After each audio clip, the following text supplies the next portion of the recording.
Vamos estar dando início à nossa escola bíblica nesse dia do Senhor. Quero pedir aos irmãos, os que podem, vamos ficar em pé e vamos abrir a palavra de Deus e lermos de forma alternada. Provérbios, capítulo 2, dos versos 6 a 10.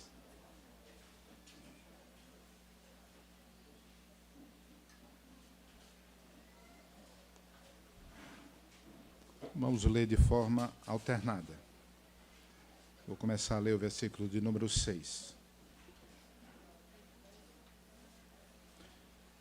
Diz assim a palavra de Deus: porque o Senhor dá a sabedoria, e da sua boca vem a inteligência e o entendimento.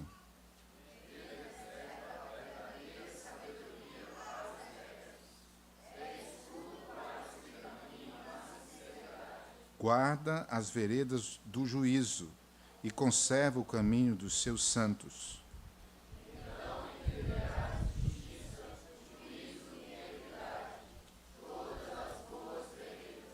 Vamos todos juntos no versículo 10. Porquanto a sabedoria entrará no teu coração e o conhecimento será agradável à tua alma. Amém. Amém. Vamos acompanhar a oração que o nosso irmão o presbítero Edson vai fazer. Que Deus possa nos abençoar nessa manhã do seu dia, naquilo que vamos ouvir da sua palavra, nas salas, com os pequenos, aqui também no templo. Senhor amado e querido, que bênção, Senhor, a reunião do teu povo. Que bênção podermos estar na tua casa com os teus filhos, os demais filhos teus aqui, Senhor, honrando, dignificando, louvando o teu nome e aprendendo da tua santa, bendita e rica palavra. Nós te agradecemos, é um privilégio, Senhor. Louvado seja o teu nome. Abençoa-nos para que sempre possamos estar na tua casa, Senhor, e os nossos familiares também. Nós te agradecemos pelo dia de hoje, o teu dia. Abençoa-nos aqui na EBD, Senhor. Ajuda-nos na comunhão, que seja uma comunhão sincera, amiga, fraterna. E, Senhor Deus, abençoa-nos também no aprendizado da tua palavra. Dá-nos crescimento na tua palavra, Senhor. E que isso não fique só no nosso cognitivo, Senhor Deus, mas que isso venha ao nosso coração e mude o nosso caráter. Sejamos mais parecidos com o nosso Salvador, Jesus Cristo. Eu te peço. Alguns irmãos não puderam vir, Senhor, internados, adoentados, acompanhando enfermos da família. Ó, Senhor, tem misericórdia. Em nome de Jesus, visita, abençoa, Senhor, em nome do Senhor. Obrigado, porque a pequena Alice vai receber alta hoje e volta para casa. Abençoa a irmã Amanda, sua família, Senhor. Tem misericórdia, visita aquela família. Salva a sua mãe, Senhor, converte-a para a glória do teu nome, Senhor. Amém. E se for a tua vontade, traz cura para ela, nós te pedimos também. Outros irmãos da igreja enfermos, ó Senhor, visita cada um em nome do Senhor. E Senhor Deus, outros que por outras razões não vieram, abençoa-os, ajuda. Se houver alguém cansado, desanimando, ó Senhor, manda envia o teu Espírito Santo, restaura as forças, anima a esperança, para a glória do teu nome, Senhor. Ó Senhor, em todo o estudo bíblico de hoje de manhã, que ouvimos aqui, que será transmitido a tantas pessoas que a gente não dá conta, Senhor.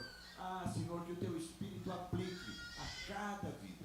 Nós te agradecemos no precioso, bondoso e rico nome do nosso Salvador Jesus. Amém, Senhor. Amém, amém. Os irmãos podem sentar.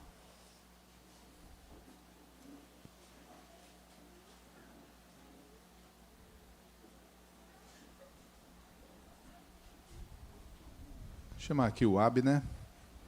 Entre aqui à frente. Abra a sua Bíblia. Vamos acompanhar a leitura que nosso irmão vai fazer. Uma leitura sequencial que estamos fazendo no livro do profeta Jeremias, capítulo 32. Vamos acompanhar a leitura dos versículos 1 a 11.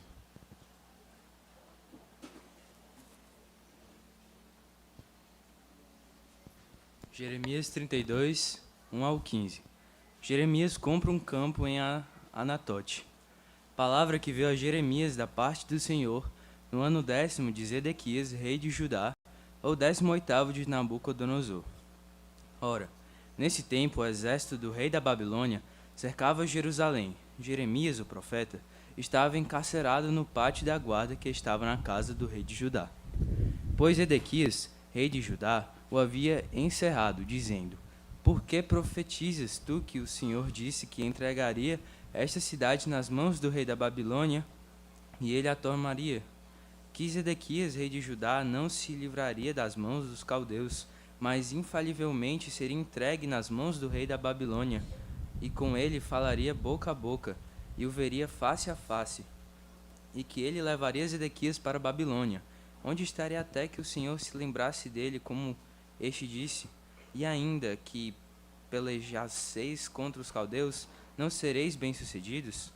Disse, pois, Jeremias: Veio a mim a palavra do Senhor, dizendo: Eis que Ananel, filho de teu tio Salum, virá a ti, dizendo: Compra o meu campo que está em Ananote, pois a ti, a quem pertence o direito de resgate, compete comprá-lo.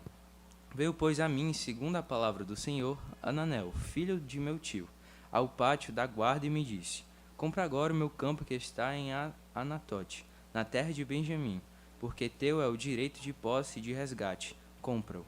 Então entendi que isto era a palavra do Senhor.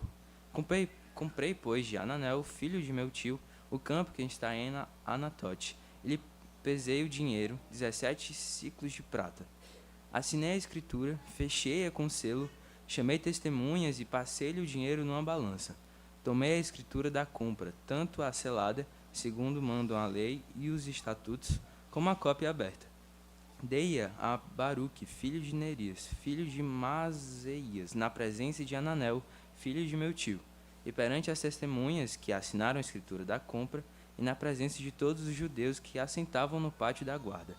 Perante eles dei ordem a Baruque, dizendo: Assim disse o Senhor dos Exércitos, o Deus de Israel: Toma esta escritura da compra, tanto a selada como a aberta, e mete-as num vaso de barro, para que se possam conservar por muitos dias. Porque assim diz o Senhor dos Exércitos, o Deus de Israel: Ainda se comprarão casas, campos e vinhas nesta terra.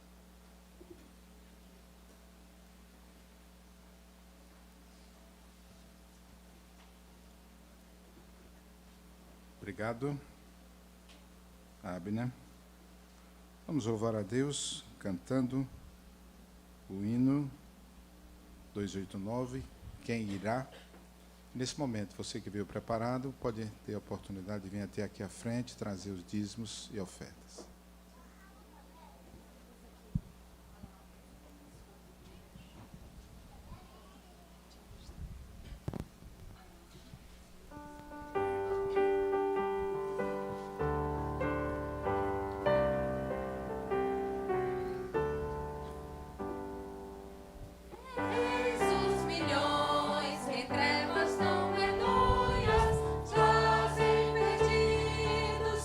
Salvador.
Deus, ó Pai, exaltado, glorificado seja o teu nome, ó Pai, em toda a terra, Senhor.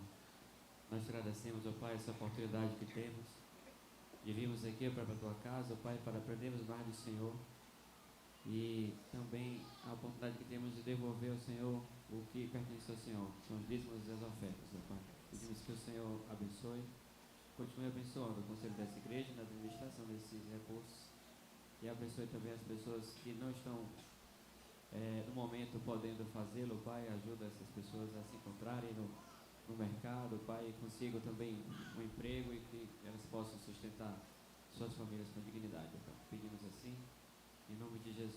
Amém. Amém.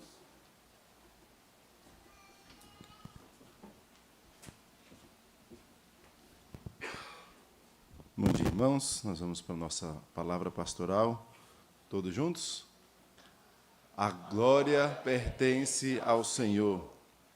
Ora, aquele que é poderoso para fazer de tropeços e para vos apresentar com exultação imaculados diante da sua glória, ao único Deus, nosso Salvador, mediante Jesus Cristo, Senhor nosso, glória, majestade, império e soberania, antes de todas as eras, e agora e por todos os séculos. Amém. Judas 24 e 25. Oremos ao Senhor. Pai, nós te rendemos graças pela tua palavra. Obrigado, Deus, por esta manhã tão boa, em que podemos nos ajuntar para aprendermos a tua palavra. Pedimos que o Senhor fale ao nosso coração, que o Senhor abra os nossos ouvidos, ilumine a nossa mente, para que a palavra que aprendamos nesta manhã, ó Deus, possamos pôr em prática, possamos ser alimentados pelo Senhor, e que o Senhor faça isso por misericórdia. Ó Deus, certamente temos a consciência de que não temos nenhum mérito, por isso pedimos ao Senhor. No nome santo do nosso Senhor Jesus é que nós te pedimos. Amém, Senhor. Você se recorda da expressão de Jonas do ventre do peixe, quando ele roga misericórdia ao Senhor, quando ele diz assim: ao Senhor pertence a salvação. Quando Jonas exclama assim, ele tem um pequeno vislumbre da dureza do seu coração em pensar que ele poderia decidir sobre o que aconteceria com os ninivitas. Nínive, inimigos, o povo de Nínive, inimigos do Senhor, apertavam o povo de Deus e atacavam o povo de Deus, e Jonas queria que o juízo fosse derramado sobre Nínive. E Deus: não, você vai pregar lá. E Jonas foge, mas chega naquele ponto, ele percebe: ao Senhor pertence a salvação. Se você pensar um pouquinho nas Escrituras, você vai perceber que esta não é uma mensagem pontual. Em todas as Escrituras, nós percebemos que é Deus quem salva quem e quando quer. Lembre-se de Manassés. Manassés fez coisas terríveis diante do Senhor, a ponto das Escrituras afirmarem que um dos motivos do cativeiro babilônico foi a condução terrível de Manassés em Jerusalém. E quando Manassés é levado, e as Escrituras dizem, com ganchos no nariz, ele é carregado cativo, ele se arrepende e Deus lhe é favorável, responde à sua oração, e o texto diz assim: então reconheceu Manassés que o Senhor era Deus. Deus salva quem Ele quer. Deus sustenta quem Ele quer. E é uma verdade difícil, porque tantas vezes nós oramos, pedimos a Deus por pessoas que amamos, e é difícil compreender, e é tão difícil que o apóstolo Paulo, ao falar, ele fala em Romanos 8, Romanos 9, sobre a soberania de Deus na salvação.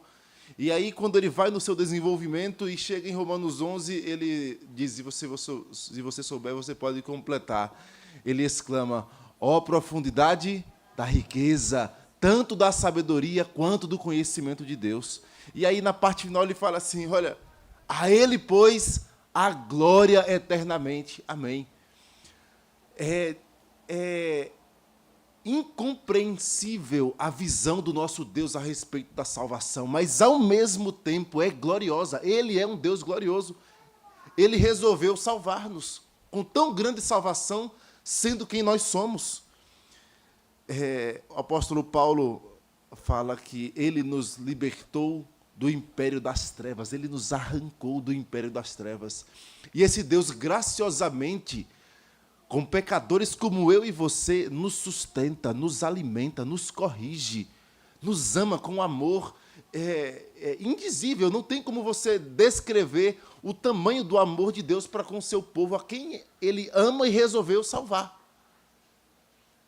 E quando você vai em mais outros textos das Escrituras, você tem, por exemplo, Jesus falando que ninguém pode vir a mim se o Pai que me enviou não o trouxer. O verbo trazer ali em João 6, em uma tradução mais literal seria, se o Pai que me enviou não o arrastar. É o mesmo verbo usado lá em Atos, por Lucas, quando registra Paulo e Silas sendo arrastados para a prisão. E aí você pega esses detalhes e percebe, Deus pega e arrasta o apóstolo Paulo, por exemplo, quando a caminho de Damasco levava autorização para perseguir cristãos, e Deus o arrasta e o traz para ser alguém que vai ser perseguido por causa do Evangelho.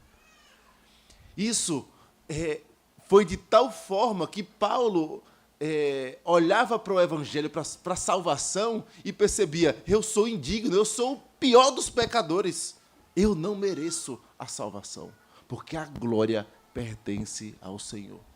Judas, irmão do Senhor Jesus Cristo, ao escrever essa carta, ele falava de um contraste entre aqueles que lideravam ou tinham posição de liderança, mas eram falsos mestres que, na verdade, pensavam no próprio umbigo, não estavam preocupados com as ovelhas. E o contraste é com aqueles que foram verdadeiramente salvos pelo Senhor, transformados. E a estes, ele traz essa expressão, olha, Deus é poderoso para guardar-vos de tropeços. Se você se mantém fiel ao Senhor, não é porque você é forte, não é porque você tem dentro de si um autocontrole da sua santidade, não é porque você escolheu a Jesus, mas é porque Deus, com gracioso amor, te alcançou, te salvou, arrastou, arrancou do império das trevas, te deu salvação, te deu nova vida, novos olhos, e Ele é poderoso para te guardar, para que no último dia você seja encontrado fiel. Porque pertence a Ele a salvação. É Ele quem preserva os seus santos. É Ele quem sustenta a nossa fé. É por isso que, depois de falar nessa doxologia, Ele é poderoso para vos guardar de tropeços. E em Cristo você vai ser apresentado santo, perfeito, justificado, santificado, mediante Cristo. E aí ele diz, a Ele, glória, majestade, império, soberania, agora em todas as eras. A glória pertence somente ao Senhor. Diante disso, uma aplicação, com uma palavrinha, humildade. Eu e você não somos melhores do que o nosso irmão que tropeça, por exemplo. Se você não tropeçou, é porque o Senhor te sustentou. A glória pertence a Ele em todas as áreas e em todas as eras. Que o Senhor nos abençoe. Amém. Vamos ler juntos? A glória pertence ao Senhor. Ora, àquele que é poderoso para vos guardar de tropeços e para vos apresentar com exultação imaculados diante da sua glória, ao único Deus, nosso Salvador, mediante Jesus Cristo, Senhor nosso, glória, majestade, império e soberania, antes de todas as eras, e agora e por todos os séculos. Amém. Judas 24 e 25. É que Judas não tem capítulo, é apenas uma carta curta, tá bom?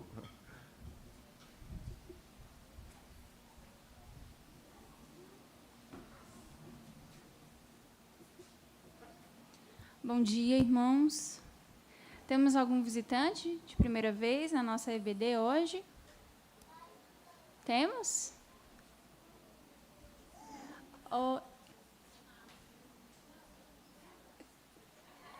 Carol, pode ficar em pé, por favor, e o Márcio. E tem o Rafael também. Ali atrás também da Tainá, tem outra pessoa? Alguém pode ir? Lucas, sejam bem-vindos, tá? Que o Senhor os abençoe. Aniversariantes nós temos também essa semana. Hoje é aniversário da Regina. Ela está aí? Não, né? Amanhã da Celciana. Celciana está aí? Dia 8 da Rebeca. E dia 12 da minha sogra, Ana Maria do Socorro. Não tem ninguém hoje? A Rebeca está aí. Celciana não está? Regina também. Celciana está? Não a vejo. A Rebeca vai receber a oração sozinha.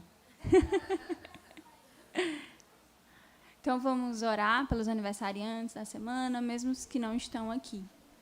Oremos. Senhor Deus e Pai, nós somos gratos a Ti, Senhor, por este dia. Somos gratos, ó Deus, pela palavra que já ouvimos. Somos gratos porque o Senhor nos arrastou, ó Deus, também até aqui hoje. Porque o Senhor nos trouxe, Senhor, para louvarmos a Ti, ouvirmos a Tua palavra, comungarmos, ó Deus, com os nossos irmãos. Nós te agradecemos também por a vida desses aniversariantes, ó Deus. Nós te pedimos pela vida da Regina, da Celciana, da Rebeca, Senhor. Te pedimos pela vida da Socorro, ó Pai.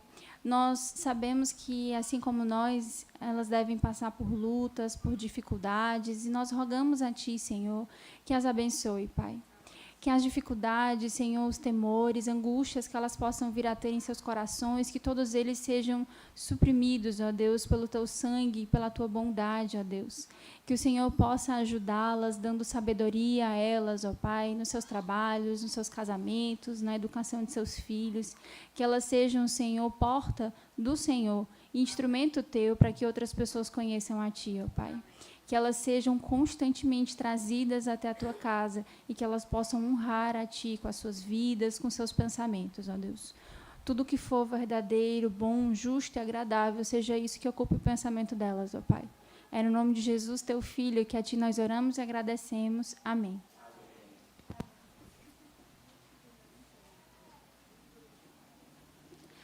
Hoje nós voltamos com a família da semana.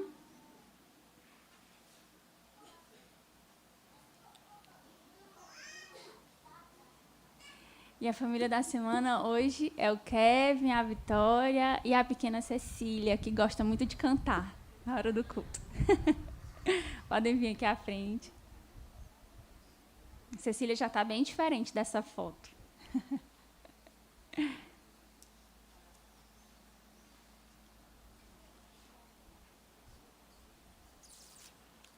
Vamos conhecer um pouquinho da família do Kevin, da Vitória e da Cecília. Kevin e a Vitória, eles se conheceram em 2021, através das redes sociais. Olha os solteiros, através das redes sociais.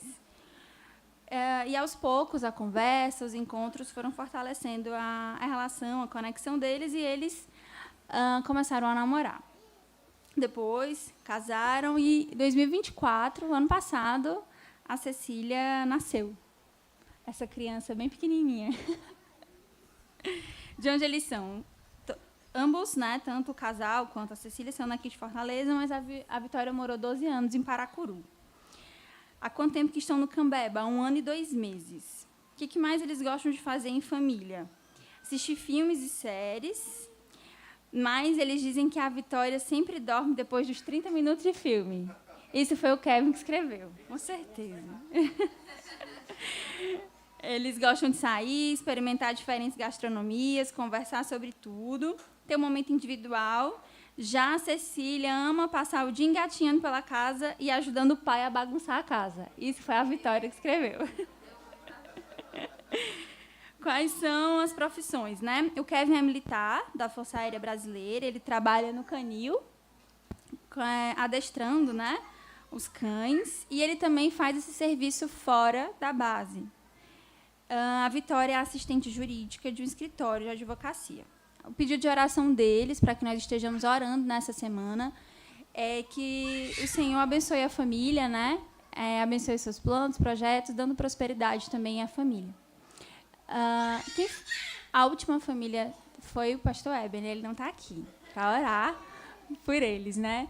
Então, eu vou pedir para o pastor Timóteo fazer essa oração por eles. Pode vir aqui à frente. E aí a gente vai dar essa lembrancinha para vocês, né? O autor está aqui, se vocês quiserem. Vamos orar. Pai querido e amado, muito obrigado porque o Senhor é o Deus que instituiu a família, ó Deus, e com grande amor tem cuidado, Pai, desta família. Obrigado, Senhor, pela vida do Kevin, da Vitória, da Cecília, porque o Senhor os trouxe até o nosso meio, o Senhor tem dado a eles crescimento, e pedimos que o Senhor continue sustentando este lar, para que eles continuem testemunhando do Senhor, onde o Senhor tem os colocado no dia a dia, abençoando a Cecília, para que ela cresça aprendendo a Tua palavra, amando ao Senhor acima de todas as coisas.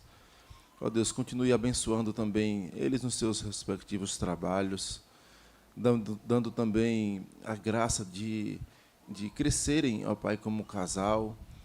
Ó Deus, para que o Teu nome seja exaltado na vida deste lar, Senhor. Abençoa-os, nós pedimos por misericórdia, no nome de Jesus. Amém, Senhor.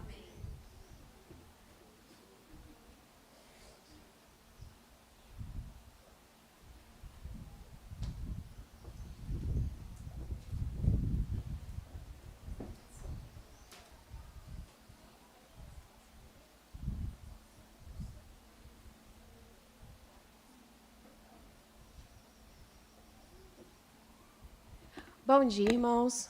Passando para lembrar do nosso próximo chá, que é o chá da Lucy, agora estou falando certo, que é a filhinha da Tayane e do Pedro Davi.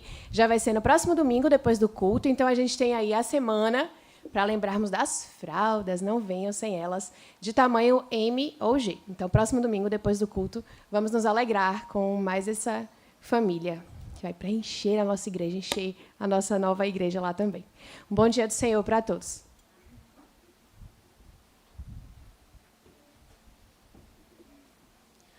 Bom dia, igreja. Hoje eu vim trazer um recado, um aviso sobre a programação que vai acontecer no próximo sábado, às 15 horas, Tarde Legal, na IP Cambeba, na nossa igreja. Vai ser um momento para as crianças, com as crianças.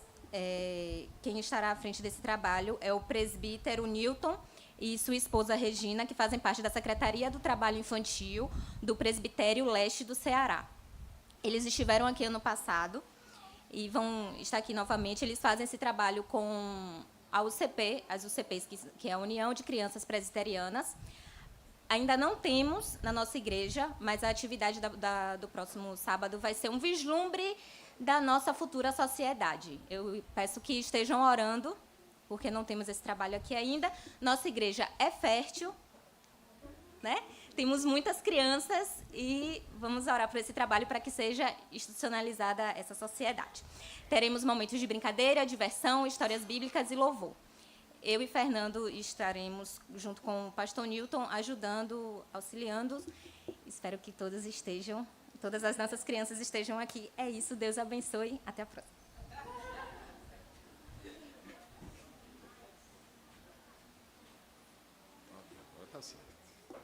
Bom dia, irmãos. Agora eu estou de óculos aqui para não errar ali, né? Dia 8, de 4, próxima terça-feira, né? Mais um evangelismo nos lares, na residência do casal Visconde e Elielma, só um detalhe. Nós fizemos o evangelismo na casa do Paulo Henrique, e essa senhora, ela estava lá. Ela não é crente, então ela simplesmente é uma, digamos assim, uma simpatizante, e ela mostrou o interesse, né, de fazer o evangelismo na casa dela, né? Então, vai ser uma boa oportunidade para a gente, né, levar o evangelho, e quem puder comparecer, viu? Terça-feira, dia 8, às 19h30. Obrigado.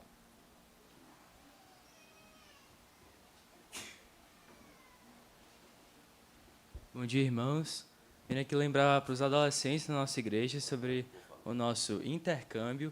Vai acontecer, não no próximo sábado, mas no outro, dos dias 18 a 21 de abril. A gente vai estar aqui recepcionando os nossos irmãos em Cristo lá da IPJ, lá de Teresina. Vai ser um momento muito legal de diversão, muita gincana. A gente tem uma equipe massa aqui trabalhando na nossa igreja nesse evento. A gente está planejando ir para a praia, porque lá é uma cidade muito interiorana, não tem acesso ao litoral como a gente.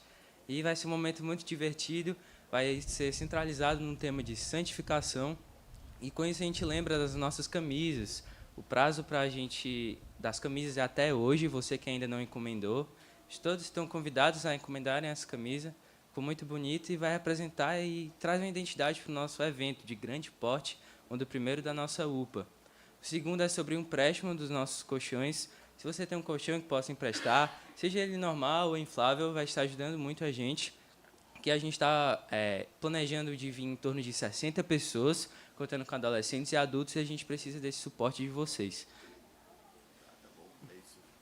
Obrigado, Abner. Bom dia, irmãos. Bom voltar para casa. Muito bom. Reforçando aqui o aviso do nosso querido Abner, nós precisamos dos colchões mesmo, irmãos. Eles vêm num ônibus de 40 pessoas no ônibus, entre os coordenadores e os adolescentes. E nós vamos hospedá-los na congregação. E lá, então, precisamos... As meninas devem ficar no templo e os rapazes na casa. Então, nós temos já algumas pessoas já disponibilizaram. Mas se você tem algum colchão que possamos usar, então, nos procure. Eu queria que procurasse a Bela ou o Lucas, logo depois da escola dominical. Olha, eu tenho, e tudo um jeito de você trazer aqui para a igreja no próximo final de semana, para que a gente organize e leve. Eles estão dizendo que o que não conseguirmos aqui, eles conseguirão lá. Mas, irmãos, vindo do Piauí para cá, trazendo um colchão nas costas, acho que a gente consegue por aqui. Então, eu peço a ajuda da igreja, para que a gente possa ter esses colchões atendendo esse evento. Vai ser um evento grande, vamos ficar lá sexta, sábado e domingo, e eles viajam segunda-feira pela manhã, segunda-feira, 21 de abril, pela manhã de volta. Então, vamos concentrar lá as refeições, é um mini acampamento. Então, peço a ajuda, o apoio de toda a igreja para a nossa UPA nesses dias. Deus abençoe. Obrigado.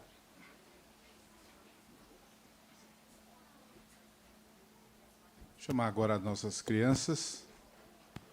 Podemos estar orando por elas. O pastor tem um aviso aqui das crianças, enquanto elas vêm chegando. Enquanto as crianças chegam, um aviso aos pais.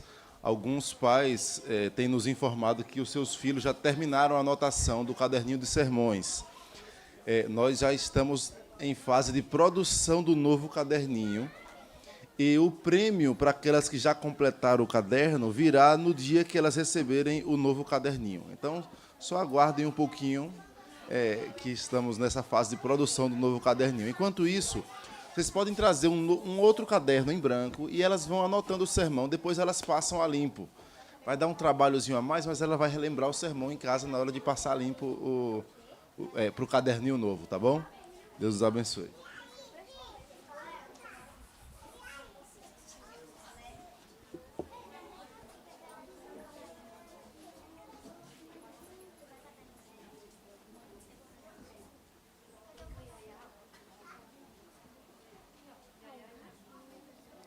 Vamos orar?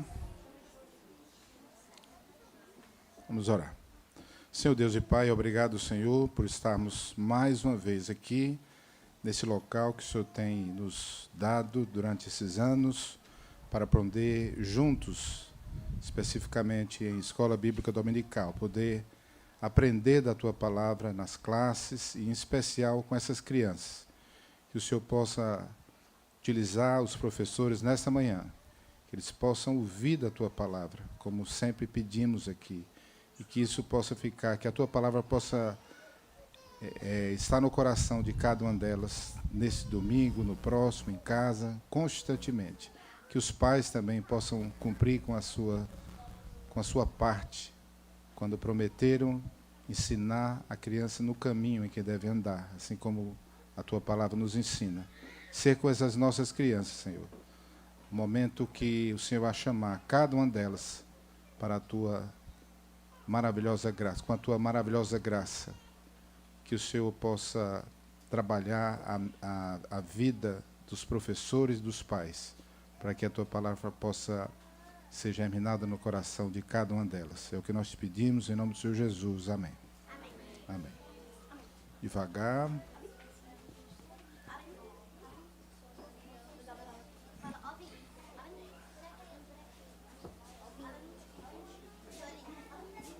Temos ainda um aviso aqui pelo irmão Edson. Logo depois teremos o nosso intervalo. E aí estaremos iniciando aqui a classe, adultos, jovens e adolescentes e as demais classes do departamento infantil. Irmãos, é bem rápido enquanto as crianças saem. É só dizer aos irmãos, nós estávamos longe no aniversário, não estivemos aqui. É só mesmo dando uma satisfação. Ficamos com o coração apertado, houve um choque de datas aí, mas a gente ficou muito triste. Agora, sabendo o Senhor soberanamente dirige todas as coisas. E estávamos em São Paulo, numa conferência missionária, e voltamos, já estamos bem. A conferência foi muito boa e falamos da igreja também lá nessa conferência. Nós queremos agradecer as orações dos irmãos. Viu? Sentimos demais, acompanhamos tudo por lá pelo vídeo, à medida que podíamos. E estamos aqui de volta para servir aos irmãos.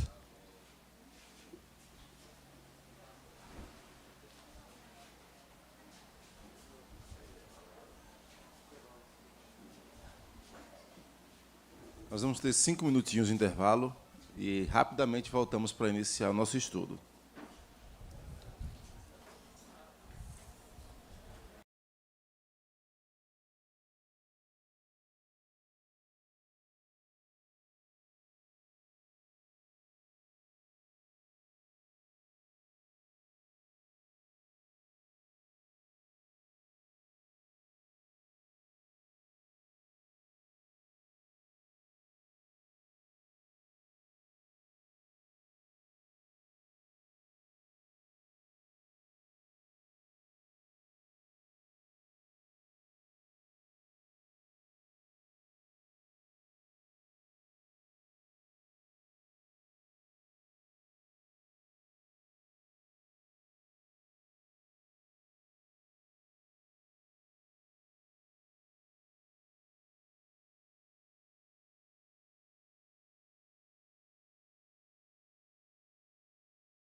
Irmãos, vamos lá chegando para iniciar.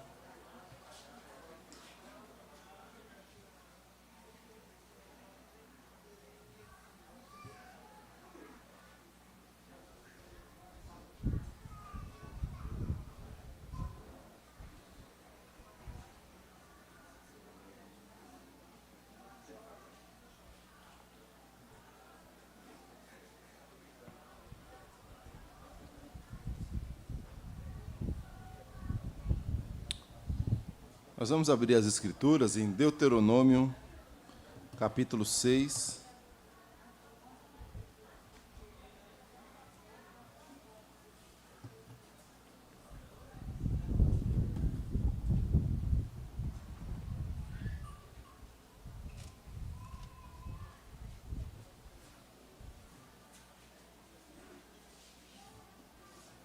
Deuteronômio, capítulo 6.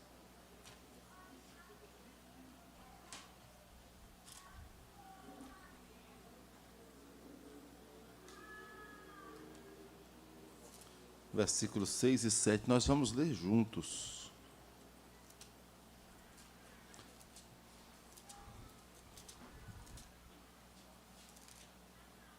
Vamos tentar, nestas semanas, nesta e talvez mais 2 semanas, finalizar a nossa série do Pentateuco de visão panorâmica.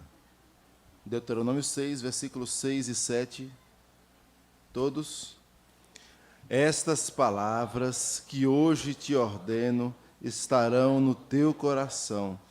Tu as inculcarás a teus filhos, e delas falarás assentado em tua casa, e andando pelo caminho, e ao deitar-te, e ao levantar-te. Amém. Vamos orar. Obrigado, Senhor, mais uma vez, pela tua palavra, porque podemos estudá-la, examinar como o Senhor Jesus, teu Filho, exortou que testificássemos ao examinar as Escrituras de que Ele é o Filho do Senhor. E nós pedimos que o Senhor, nesta manhã, nos ajude a compreender detalhes referentes a este livro inspirado pelo Senhor. Pedimos que o Senhor abra o nosso coração, que o Senhor nos dê prazer ao estudar a Tua Palavra. Ó Deus, e que jamais tenhamos a sensação, ó Pai, de incredulidade em relação ao que o Senhor nos ensina. Livra-nos, Pai, da dureza, da frieza. Dá-nos, ao invés disso, amor à Tua Palavra, prazer, ardor pelas Escrituras, como os discípulos de Emaús ao ouvirem do próprio Senhor Jesus. É o que nós pedimos em nome do nosso Senhor Jesus Cristo. Amém, Senhor. Irmãos, nós vamos então iniciar o livro de Deuteronômio, o último da nossa série. Ele não segue a sequência como Êxodo, Levítico e Números seguem e parecem ter uma continuidade maior, porque este é o último discurso de Moisés. Ele é considerado por muitos um resumo do Pentateuco. O fim do Pentateuco é como uma recapitulação de tudo que foi dito, de tudo que foi ensinado, e, de fato, ele tem algumas características disso, e foi usado assim também no Antigo Testamento como um resumo da lei. Então, ele tem essa característica, eu vou usar esse termo com maior cuidado, um pouco mais estanque do que os outros livros anteriores que fluíam na sequência. Então, Deuteronômio tem essa ideia de, vocês ouviram tudo, agora Moisés agora vai dar um último discurso, são 4 discursos, nós vamos ver isso, mas ele vai dar uma última palavra antes de morrer. Então, você vai ter o livro de Deuteronômio. Nós vamos seguir a mesma ideia de cada um dos 4 livros anteriores que já estudamos, da autoria, contexto, esboço, e aí, à medida que formos passando, nós vamos vendo cada um dos pontos. Este livro é um livro em que Deus está preparando o seu povo para a conquista da terra prometida. Então, lembre-se, povo peregrina 40 anos no deserto, e após estes 40 anos, eles estão agora de frente para a Terra Prometida, e vão iniciar a conquista. E aí nós não vamos necessariamente entrar em Josué na visão panorâmica, mas é onde entra Josué e você vai ter o processo de batalhas e conquistas da Terra Prometida. Então, eles estão às portas da Terra Prometida. Moisés, aí eu vou adiantar uma pergunta que eu só vou responder no final da série de estudos. Moisés entrou na Terra Prometida, sim ou não? Resposta dos alunos? Vocês vão ter uma surpresa. Então, sigam a série de estudos sobre a visão panorâmica de Deuteronômio. Vocês vão ter uma grande e grata surpresa sobre isso. Mas, fechado o parêntese, e detalhe, não vale pesquisar na internet nem no chat GPT se Moisés entrou ou não, viu? Então, nem Samara está sabendo, viu, da resposta. Então, essa aí eu guardei as 7 chaves. Mas, então, Deuteronômio é um livro dado ao povo, discursos dados ao povo na preparação para a entrada e conquista da Terra Prometida.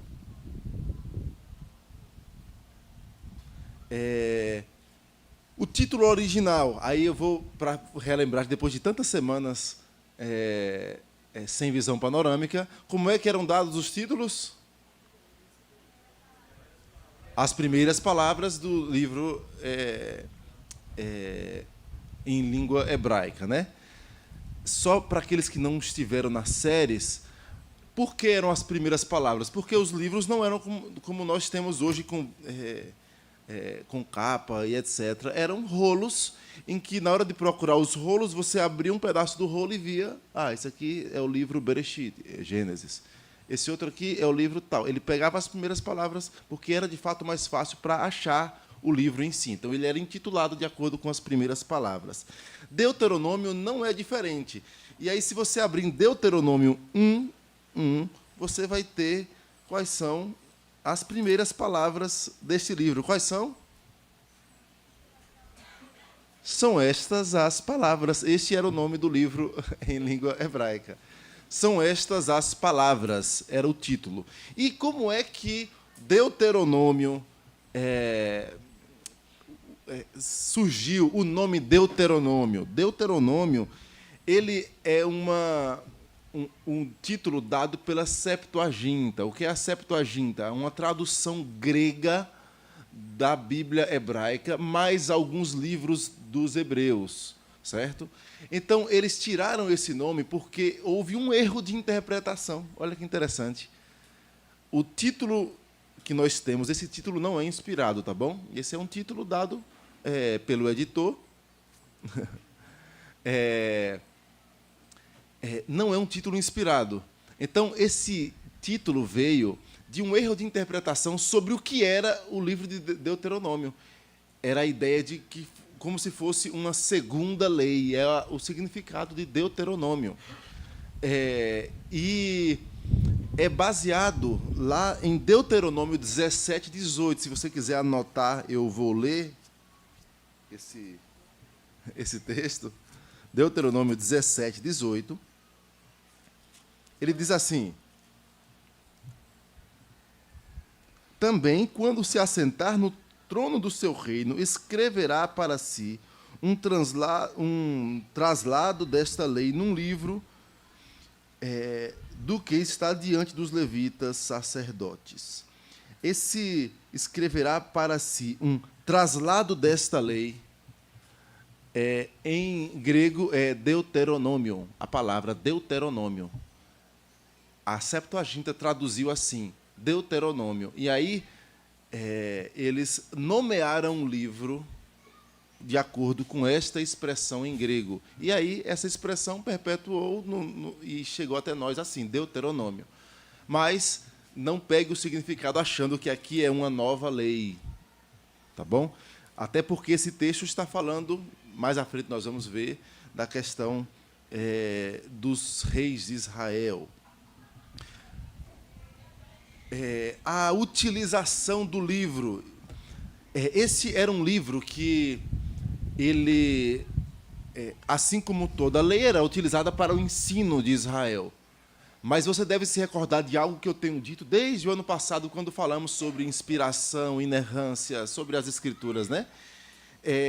A lei, ela foi escrita não para ser lida pelas pessoas. Guarda essa informação. Como assim? Não foi escrita para ser lida? E por que nós lemos? Observe. A lei foi escrita com características de memorização, porque ela foi escrita em um tempo que as pessoas não tinham nem a leitura como algo essencial para a existência, nem tinham o texto sagrado disponível em suas mãos. Hoje nós temos no celular, no computador, você tem acesso, tem Bíblia, panfleto, livro de teologia e tudo, você tem acesso a tudo isso. Mas lembre-se, o povo está no deserto, sem acesso ao livro da lei, mas elas tinham que ter acesso ao que estava escrito neste livro. Como é que elas tinham acesso a isso? A audição, ouvindo. Então, neste processo, eles tinham que memorizar as Escrituras. Como é que o pai inculcaria? Nós lemos no início, tu as inculcarás a teus filhos, mas eu não tenho a Bíblia em casa, como é que eu vou inculcar? Então, nos momentos em que a lei for lida em ocasiões solenes e públicas, transpondo para o nosso tempo, imagine que você está no culto, e você está em um culto em que você não tem acesso às Escrituras, você vai ter que ficar atento à exposição das Escrituras, à leitura das Escrituras, para que você memorize, para que você passe para a sua família, para os seus filhos, para que você relembre aos seus filhos. Então, aos chefes de família, essa tarefa, apesar de que as convocações solenes eram para todo o povo da aliança, mas aos chefes de família, essa tarefa ela era requerida, e ainda é, para aqueles que vão passar para a sua família, tem a responsabilidade espiritual dentro do seu lar. Então, nestes livros, de Gênesis a Deuteronômio, mais especificamente, a lei foi escrita com características de memorização. Já mencionei isso em outras ocasiões, mas mais à frente a gente vai pincelar mais detalhes sobre isso. Então, o que é que nós temos? Deuteronômio, ele vai se destacar dentro do Pentateuco como um livro bastante utilizado em algumas ocasiões específicas. Por exemplo, no período do rei Josias, quando é encontrado o livro da lei, e a lei é lida. Então, há algumas discussões sobre que trecho da lei é lida. O texto fala que a lei é lida, o livro da lei é lido. Eles leram de Gênesis a o fim de Deuteronômio inteiro, e o povo ouvindo a leitura inteira do Pentateuco. Mais à frente a gente vai ver sobre isso. Mas guarde, a utilização do livro, ele era utilizado em algumas ocasiões solenes, públicas, como um trecho que continha um aspecto como princípio, e meio e fim, e em um tempo suficiente para que todos ouvissem esse grande resumo da lei. Guarde essa informação. Sobre a autoria, a discussão sobre a autoria de Deuteronômio, ela passa por algumas questões de tentativas de descredibilizar Moisés como autor, talvez mais do que os outros livros. E um dos episódios que são usados é o próprio episódio de Josias. Então, é como se alguns estudiosos que não creem na inerrância das Escrituras, não creem na autenticidade dos autores, eles chegam e põem assim: olha, Deuteronômio, não foi Moisés. Moisés não pode ter escrito esse livro. Por exemplo, Moisés narrou a própria morte. Não. Moisés falou sobre o reinado em Israel, sobre rei. Não. Muita antecipação. Moisés falou sobre a centralidade do santuário no culto ao Senhor. Não, isso aí é uma coisa lá na frente do período dos reis, já bem depois. Não pode ter sido isso. Então, o que há é, da mesma forma que hoje muitos descredibilizam Moisés falar sobre o Gênesis, sobre questões lá do início, eles descredibilizam Moisés falar sobre coisas futuras. É um dos aspectos, e talvez um dos principais aspectos em relação a Deuteronômio. E então eles creem em uma... A palavra creem não é boa. Eles teorizam que talvez uma tradição deuteronomista, de pessoas que têm esta visão, posterior, lá no período de Josias em diante, já 800, 700 antes de Cristo, localizando aqui agora, para a turma, para relembrar, Abraão viveu em que ano? 2000 antes de Cristo, aproximadamente. É só para você memorizar. 2000 antes de Cristo. Davi, 1000 antes de Cristo. São duas datas fáceis de memorizar e são aproximadas, é claro. 1000 antes de Cristo, Davi. 2000 antes de Cristo, Abraão. Moisés, 1400, 1500, alguma coisa nesta direção antes de Cristo. Esta tradição que tenta descredibilizar a autoria de Moisés tenta dizer que Moisés foi escrito lá para 800 anos de Cristo, já depois de Davi, quase 600, 700 anos depois de Moisés. Eles tentam dizer que esse livro foi construído, talvez com alguma coisa de Moisés que foi trazida oralmente.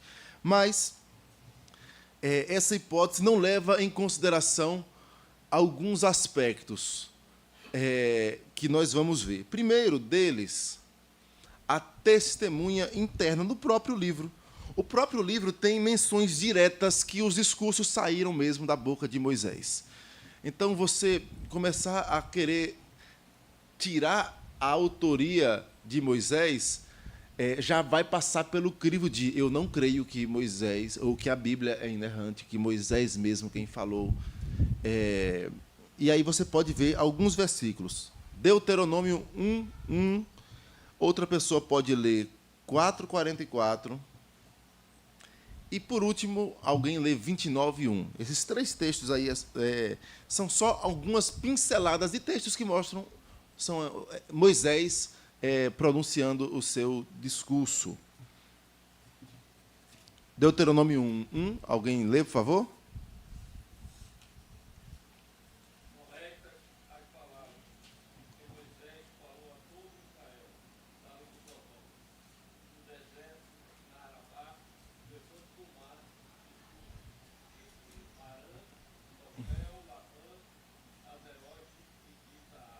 Pronto. São estas as palavras que Moisés pronunciou quando ele estava lá. Ele dá a localização exata aos marcos de locais onde que Moisés estava. 4:44.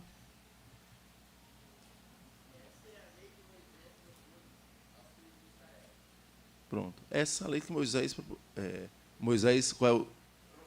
propôs aos filhos de Israel. Essa palavra propôs, talvez a tradução não seja muito boa, porque dá uma ideia de só uma proposta e não de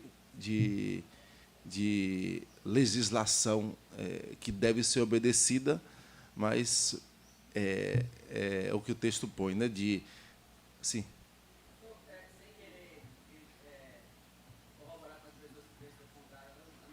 Não, fique em paz.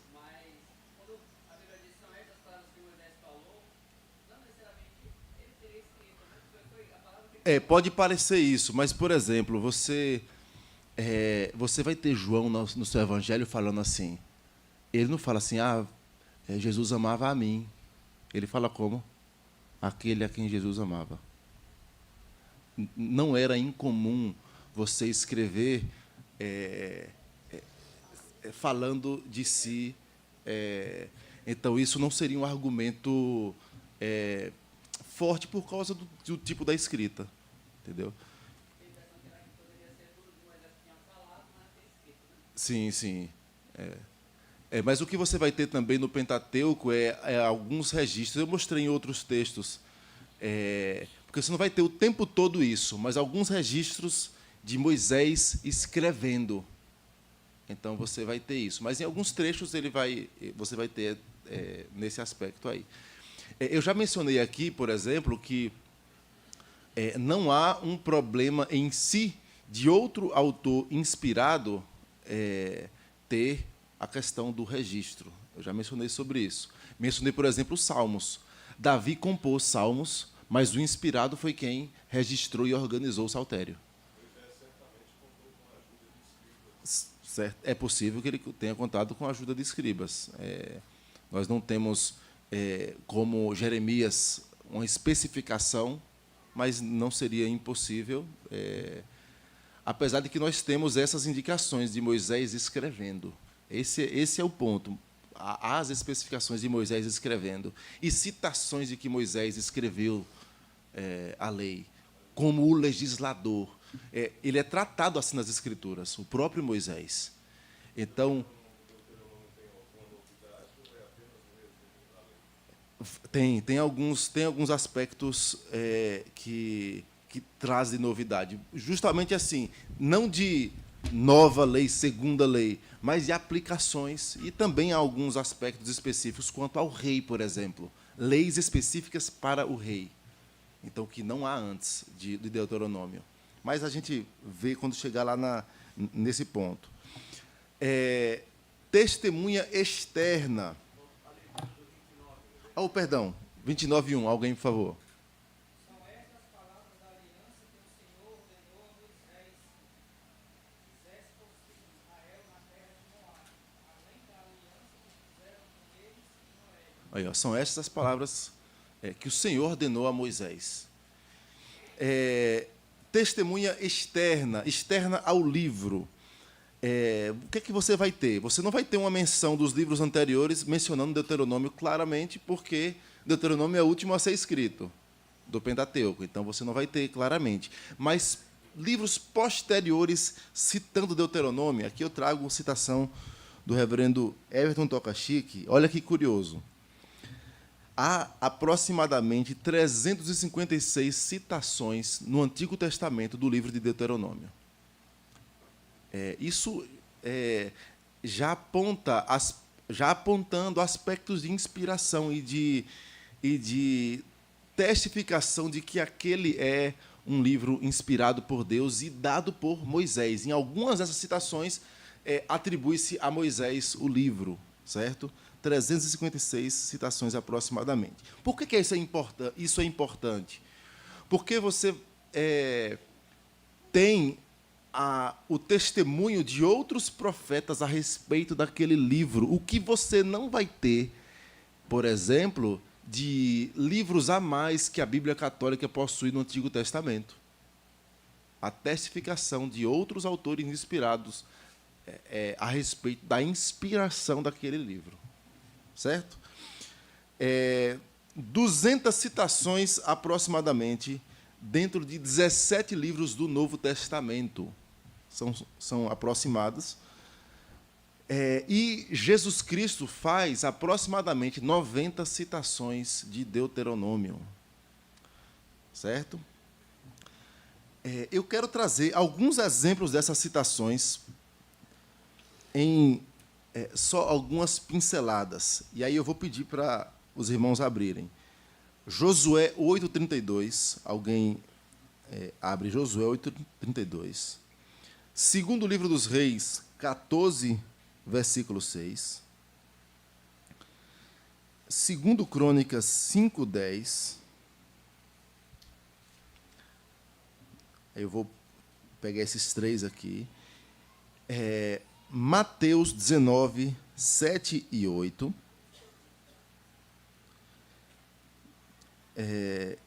Lucas 20, 28. Vamos ler esses e depois a gente vai ler mais dois e a gente para. Primeiro, Josué 8, 32.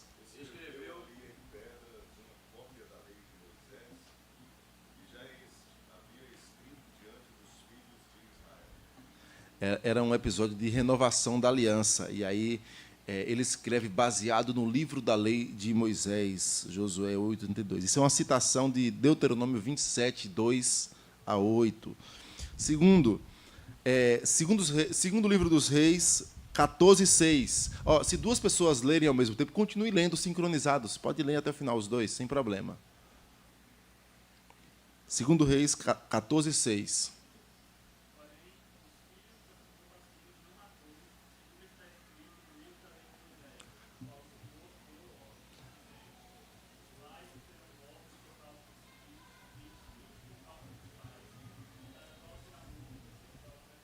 Isso é interessante, porque isso reflete lá em Ezequiel 18, que fala: a alma que pecar, esta morrerá. O pai não levará o pecado do filho, nem o filho levará o pecado do pai. E aí ele fala, conforme está lá escrito na lei de Moisés. 2 Crônicas 5:10. Esse aí está em Deuteronômio 24:16, se alguém está anotando a referência de 2 Crônicas.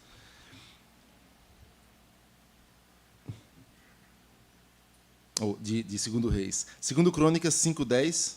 Aí estão os varais até o dia de hoje.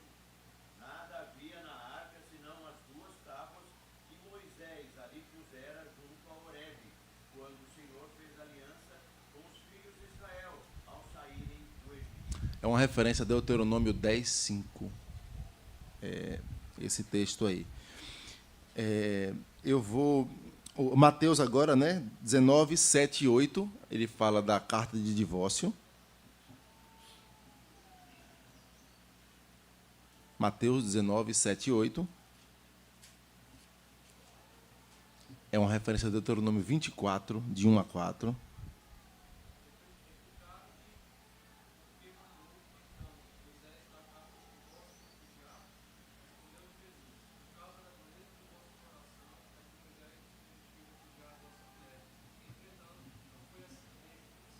Deuteronômio 24, de 1-4, é a referência. E o último que eu citei foi Lucas 20:28, que é uma referência a Deuteronômio 25:5, sobre o levirato.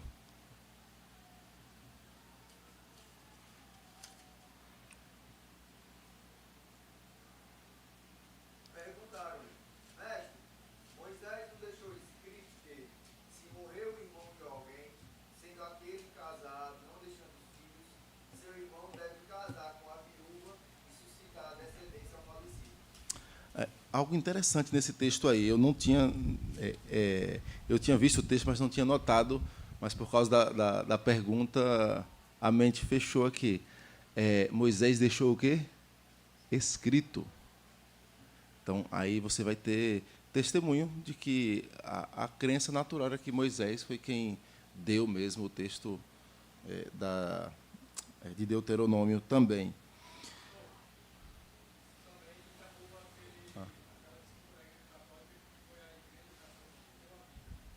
Pronto, isso é verdade.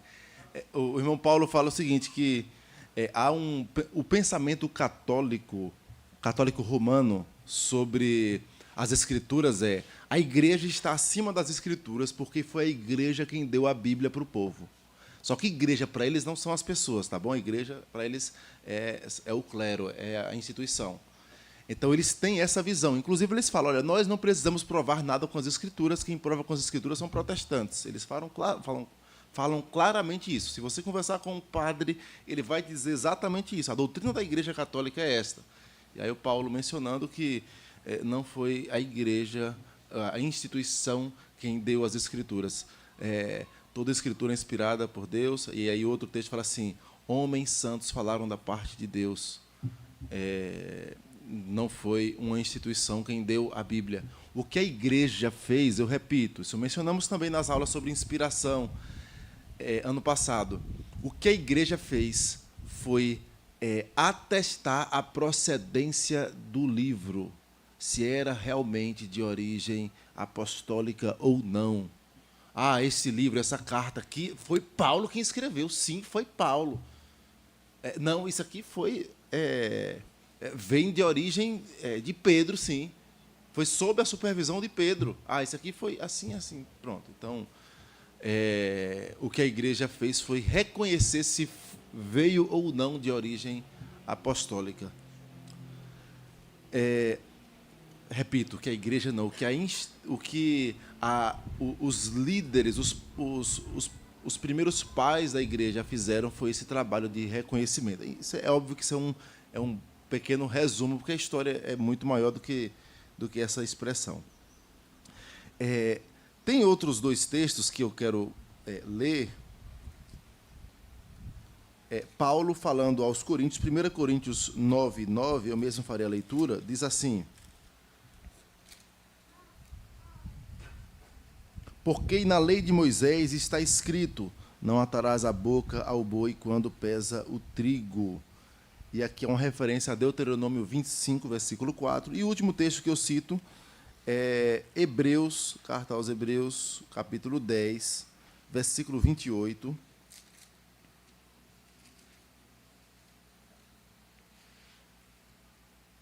Sem misericórdia morre pelo depoimento de 2 ou 3 testemunhas quem tiver rejeitado a lei de Moisés. E aí ele está citando Deuteronômio 17:6 e 19:15. São citações desse texto. Então, os outros livros das Escrituras atestam a autoria, a origem em Moisés, certo? Ainda sobre a autoria, há uma terceira prova, que é eu vou usar o termo, academicamente utilizada para rebater a teoria de que uma tradição escreveu Deuteronômio e não Moisés. Essa prova, aliás, antes de falar da prova, eu repito, há aquela visão de dizer, não, esse livro aí foi uma tradição. Por quê? Olha, capítulo 12 de Deuteronômio vai falar sobre a centralidade do santuário, algo que foi bem posterior, não pode ter sido Moisés que escreveu isso.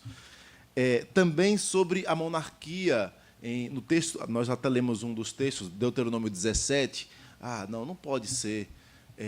A monarquia surgiu quase 400 anos depois de Moisés, então há essa outra tentativa de descredibilizar. Mas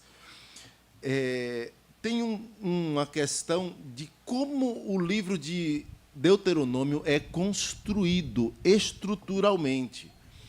É interessante porque você vai se recordar quando mencionamos sobre as alianças. As alianças que temos no tempo das Escrituras, elas se assemelham ao quê? É uma pergunta para a classe. Eu já mencionei isso algumas vezes em sermão. Elas assemelham a que tipo de aliança? A um casamento? A uma aliança entre amigos? Ao quê? Um de cada vez. Pode falar. Opa! Vassalo, isso. As alianças, elas se assemelham às alianças antigas os adolescentes aí, de suzerania e vassalagem, em que o Senhor é gracioso e cede benevolentemente com o seu vassalo e dá a ele proteção, dá bens, abençoa, e ele deve lealdade ao seu suzerano. É assim? Mais ou menos, né? Então, há uma semelhança das alianças nas Escrituras. No decorrer da história, você vai ter... O que é que você vai ter? Que esse modo de alianças, ele não é estanque igual. Você acha que a suzerania e vassalagem que você estuda na escola é idêntica ao que acontecia 1000 anos antes de Cristo? Não é idêntica. Ela tem as suas peculiaridades. Há alguns aspectos... E os estudiosos desses tipos de aliança, o que é que eles identificam? Identificam o período. Olha, se você der a eles um tipo de aliança, eles vão ler, essa aliança aqui, ela aparece talvez do 1º milênio antes de Jesus Cristo. Não, do 2º milênio não, porque não tem essa característica, não tem aquela. Então, eles fazem esse tipo de análise. E Deuteronômio se encaixa na sua estrutura, o livro inteiro, há uma aliança do 2º milênio. Então, ela se encaixa com o que acontecia nas alianças no período em que as Escrituras dizem que ele foi escrito. Ele não se encaixaria na frente no 8º século antes de Cristo, 7º século antes de Cristo. E aí a gente vai ver alguns aspectos. Eu não coloquei aqui, agora fiquei. Deixa eu olhar rapidamente aqui, porque eu pensei que eu tinha colocado a tabela para os irmãos verem a estrutura. Deixa eu ver se... É isso, porque tem mais de uma tabela, aí eu só não quero antecipar a tabela errada. Achei, pronto. É porque eu deixei para frente mesmo. Então, vocês vão guardar essa informação que eu vou, ainda hoje, colocar para vocês. Então, nessa prova estrutural, Deuteronômio ele tem uma estrutura dentro dele de termos de uma aliança, de um documento mesmo. Nós lemos hoje, por exemplo, um texto interessante no livro do profeta Jeremias. Não sei se vocês notaram. Eu falo se notaram, não porque vocês não leram, é porque, às vezes, você não parou para pensar no aspecto que havia ali uma escritura de compra e venda no nosso texto. Então, havia documentos, sim, nas alianças. Deixa eu dar mais um exemplo. Em Ur dos Caldeus, foi encontrado em uma escavação um cartório datado de quase 2000 a.C. Nesse cartório tinha, se a minha memória não está falhando, cerca de 10.000 tablets de argila, com contratos, contrato de compra e venda, contrato de venda de escravo, contrato de venda do direito de primogenitura. Não tinha lá, não acharam o contrato de Jacó e Esaú, mas o que é que esse tipo de achado é importante? Por que ele é importante? Porque ele atesta o período em que a história está narrando. Não foi uma história inventada 1000 anos depois. Por que não? Porque ela é uma história que condiz com o tempo específico. Então, nessa prova estrutural, Deuteronômio tem aspectos disso. Presbítero Emerson. Só reforçando ainda mais a questão do texto de Deus, não só a missão da Escritura, como diz que ele pediu No vaso de barro, para conservar, exatamente. Aí lá na frente você acha. Então você vai ter esse tipo de prova que os estudiosos apontam. Olha, Deuteronômio condiz com a época, sim. Não, dizer que ele foi... que ele é posterior não é só porque fala de questões futuras, e há outros detalhes, é claro, que eles tentam colocar, mas isso por si só não sustenta. E aí mais, essa prova aqui é para crente. Cristo fez o uso e atribuiu a Moisés. Então, ou você crê nas palavras de Cristo, ou você não crê, né? Então, essa última que a gente põe. Na prova estrutural, mais à frente, eu vou colocar para os irmãos. Contexto. Só relembro, Jesus cita cerca de 90 vezes, né? Como eu mencionei lá atrás. Local, onde é que o livro foi escrito? Aliás, essa visão aí, alguém sabe onde é? Isso aí é uma visão do Monte Nebo, certo? Que Moisés sobe lá no fim do livro, há uma menção do livro, desse local. Onde é que escreve? Alguns irmãos leram aí a menção de Moabe. Na próxima semana eu vou trazer o mapa, porque fica melhor. Se você já viu o mapa de Israel, o Mar Morto está aqui, do jeito que vocês estão vendo. Eu estou invertendo na mente aqui, tá bom? À direita, eles vêm subindo do Egito, lado direito do Mar Morto e Jordão. No topo do Mar Morto está Jericó, do outro lado do Jordão. E Moabe está nessa direção aqui, a leste do Mar Morto. Eles estão direção, subindo para começar a conquistar a terra do lado a oeste, certo? Do Jordão. Então, eles estão nas planícies do Jordão, próximos a Jericó. Então, é de lá que Moisés avista a terra e Moisés entra ou não entra na terra prometida. Cena dos próximos capítulos, vocês vão ter esta surpresa. Sobre a data, eu já mencionei as questões de data. Alguns falam, isso foi escrito bem depois, já no período de Josias, e não no período em que Moisés viveu. Mas na sessão próxima a gente vai tratar sobre isso. História. O que é que nós temos a respeito da história que o livro traz? Qual é a mensagem do livro? Qual é a grande narrativa que o livro traz?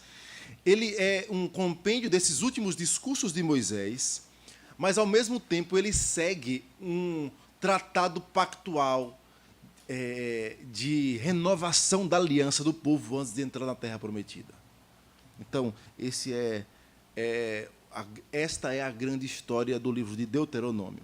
O Van Groningen, um teólogo bíblico do Antigo Testamento, ele escreve assim: o cerne dessa mensagem e de todo o livro era a garantia absoluta da continuidade do pacto de Yahvé com o povo obediente.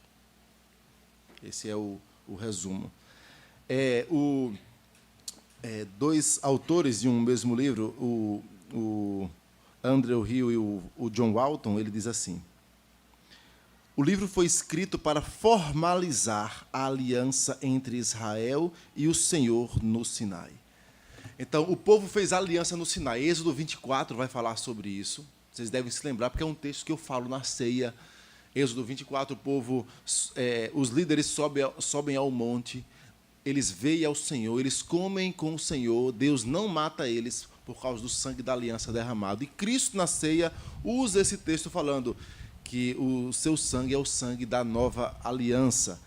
Então, esta aliança, aí o John e o Hill e o Walton, ele vai dizer que esta aliança é formalizada em Deuteronômio. Aqui está o contrato. E Deuteronômio seria esse texto do contrato da aliança entre Deus e o seu povo, já vislumbrando futuros renovos pactuais, como aconteceu no período de Josias, em que o povo havia se esquecido da aliança, acham um livro da aliança, leem os termos da aliança, que seria Deuteronômio, e o povo renova a aliança com o Senhor. Certo? Aspectos literários. É aqui que a gente vai falar sobre a estrutura. O primeiro deles que nós trouxemos é a expressão "Ouve, ó Israel". Essa expressão ela é muito importante, tanto para aquele tempo quanto para hoje, claramente. Naquele tempo, mais uma vez, lembre-se, as pessoas não tinham texto, elas tinham que ouvir. Mas não só isso. Curiosamente, há 7 expressões de "ouve, ó Israel" em Deuteronômio. 7 expressões. Ouve, ó Israel. Dei ouvidos, ó Israel. E, obviamente, não é ouvir aqui e sair por aqui, é atender à aliança, obedecer à aliança, essa expressão.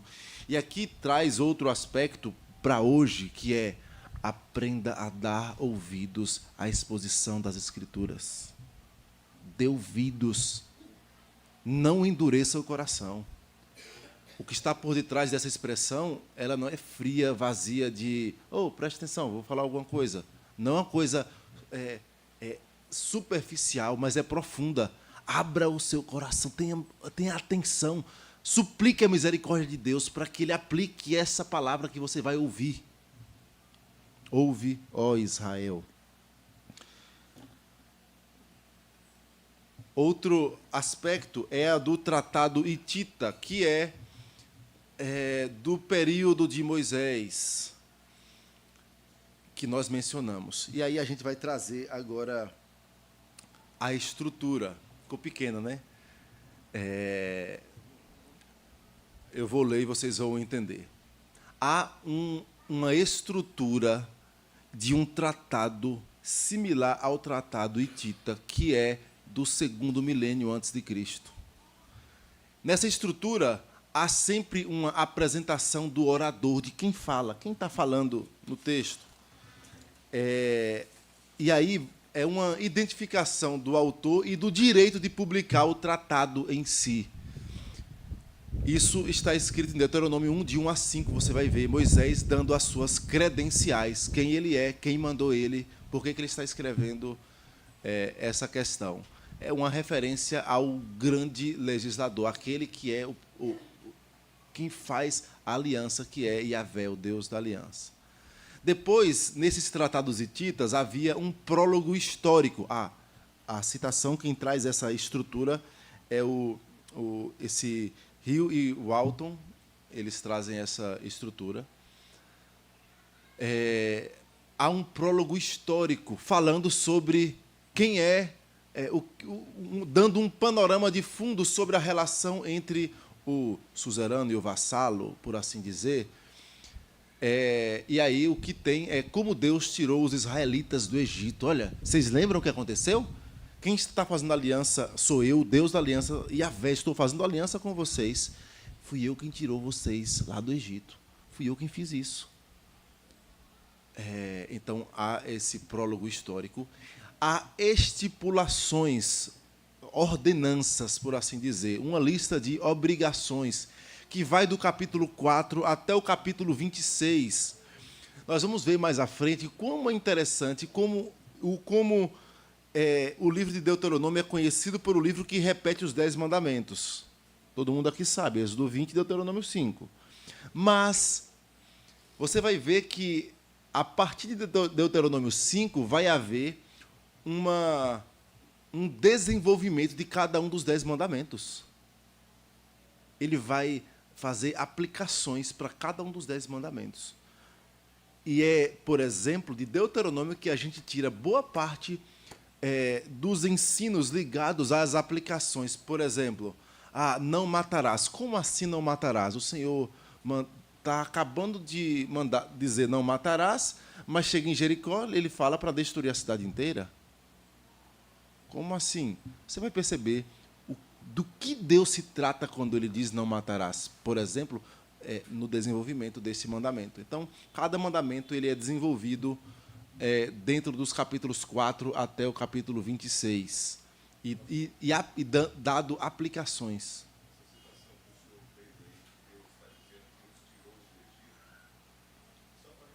Uhum. Exato. O suzerano sendo benevolente com o vassalo. Exatamente. Ele diz exatamente o que é que ele fez por eles. Vocês eram escravos, agora vocês são livres.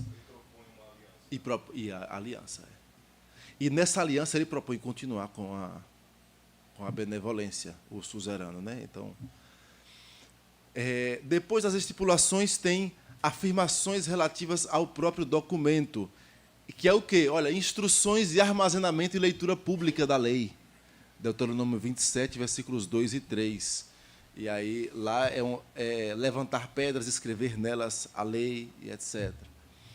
Testemunhas, é interessante as testemunhas. Mais à frente nós vamos ver as questões das testemunhas, porque os céus e a terra são evocados como testemunha da aliança de Deus com o seu povo. Céus e terra colocados como testemunhas.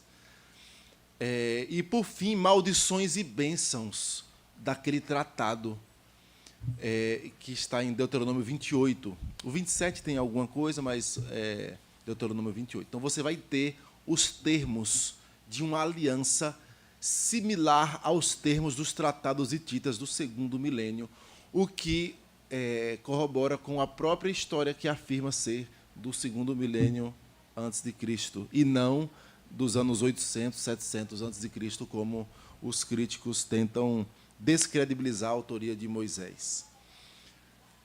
Ainda sobre aspectos literários, também, veja, há uma estrutura que se cruza dentro da própria estrutura. Como assim? Vou dar exemplo. Na última semana, o reverendo Heber Júnior falou sobre o quiasmo e mencionou o primeiro com o último, o segundo com o penúltimo, e aí a parte central tem uma mensagem. Mas é possível que dentro da estrutura de quiasmo você encontre uma estrutura linear também percorrendo o quiasmo. A beleza da escrita, das escrituras, é inesgotável. Da mesma forma que você encontra essa estrutura do Tratado Hitita, você vai encontrar que o livro também, ao mesmo tempo, é dividido em discursos. Há 4 grandes discursos. Se você está anotando, eu não coloquei aqui, Deuteronômio 1:1 é o primeiro discurso. Em algumas edições da Bíblia vai ter em cima, primeiro discurso. Em outras não vai haver. Então, para aqueles que não têm, Deuteronômio 1:1 é o primeiro discurso. Deuteronômio 4:44 inicia o segundo discurso de Moisés. Terceiro discurso, Deuteronômio 27:1. E o quarto, Deuteronômio 29:1. As expressões são, no primeiro discurso, são estas as palavras que Moisés falou. No segundo discurso, esta é a lei que Moisés propôs aos filhos de Israel. Terceiro discurso, Moisés e os anciãos de Israel deram ordem ao povo. Quarto discurso, são estas as palavras da aliança que o Senhor ordenou a Moisés. São 4 discursos que perpassam a estrutura do Tratado Hitita. Ainda de aspectos literários, é curioso, porque há uma cerimônia sendo ordenada. Vocês lembram daquele salmo, eu não me recordo exatamente agora qual é o salmo, que fala assim,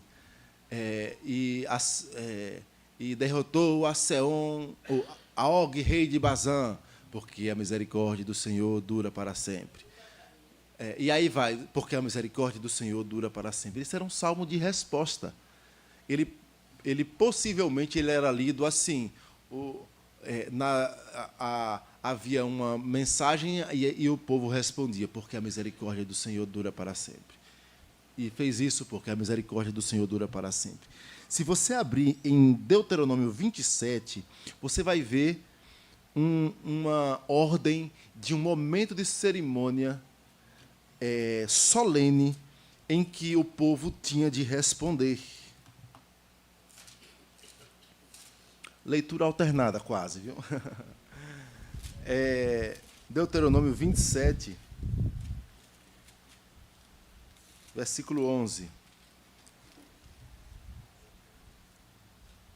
Ele vai fazer a ordem como o povo deveria fazer. Os levitas, versículo 14. Os levitas testificarão a todo o povo de Israel em alta voz e dirão. Observe, depois que eles entrassem na terra prometida, eles fariam isso. Maldito o homem que fizer imagem de escultura ou de fundição abominável ao Senhor, obra de artífice e a puser em lugar oculto. E todo o povo responderá, amém. Aí você vai até o versículo 26. Os levitas falarão e a igreja responderá, amém. Os levitas falarão, a igreja, amém. É um aspecto de cerimônia que deveria ser dito. Lembre-se, tudo isso faz parte de processo de memorização das Escrituras. Outro aspecto também... tem uma citação de João Calvino. Sobre este texto. A fim de que tanto as promessas quanto as ameaças tenham mais eficácia em afetar a mente de todos, Deus ordenou não apenas que fossem proclamadas em um ritual solene, mas também que fossem aprovadas pelas pessoas em alta voz e seladas, por assim dizer, pelo consentimento deles. Então, Deus, de modo repetitivo, fez com que o povo respondesse, para que você tenha consciência e que no seu coração você tenha o peso das ameaças, das implicações de quebrar a aliança com o Senhor. Aqui é uma prescrição. Quando vocês adentrarem, atravessarem o Jordão, vocês vão fazer esse ritual aqui. Vocês estão conquistando a terra que eu graciosamente estou dando a vocês. Então, vocês vão fazer esse ritual e tenham em mente o peso de quebrar a aliança do Senhor. Por último, dentro de aspectos literários, ele tem um cântico muito grande, um cântico de Moisés. E é interessante, porque, ao mesmo tempo, esse é um cântico que é palavra do Senhor, que traz ensino, mas ele era ele era um aspecto do tratado da aliança.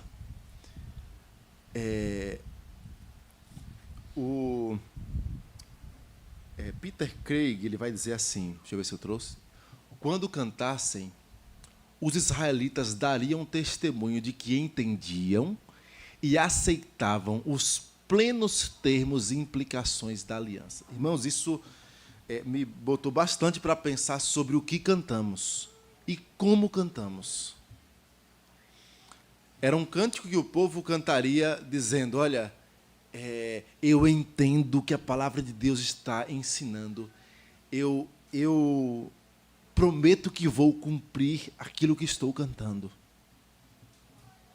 Pare para pensar quantas vezes cantamos da boca para fora no culto ao Senhor. Ou cantamos e nem entendemos o que estamos cantando. Aí, é porque tem uma palavra difícil naquele canto. Que você foi para casa, cantou, prometeu ao Senhor, deu declarações sem saber o que era e não procurou saber o que significava. Dificilmente você faria isso assinando um documento a respeito da sua casa.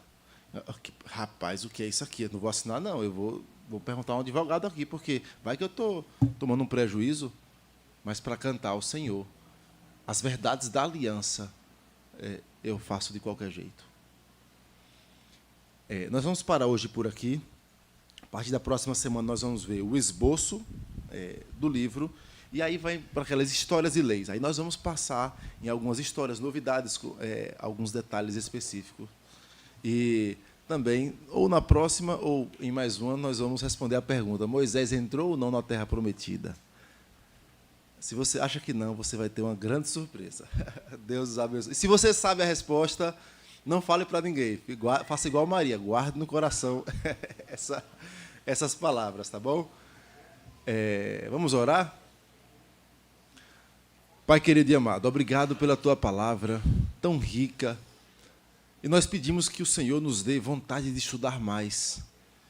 Pai, que esse breve panorama desperte no coração de cada um aqui, a partir do meu, o desejo de crescer mais no conhecimento da Tua palavra. Faz isso no nosso coração, Senhor.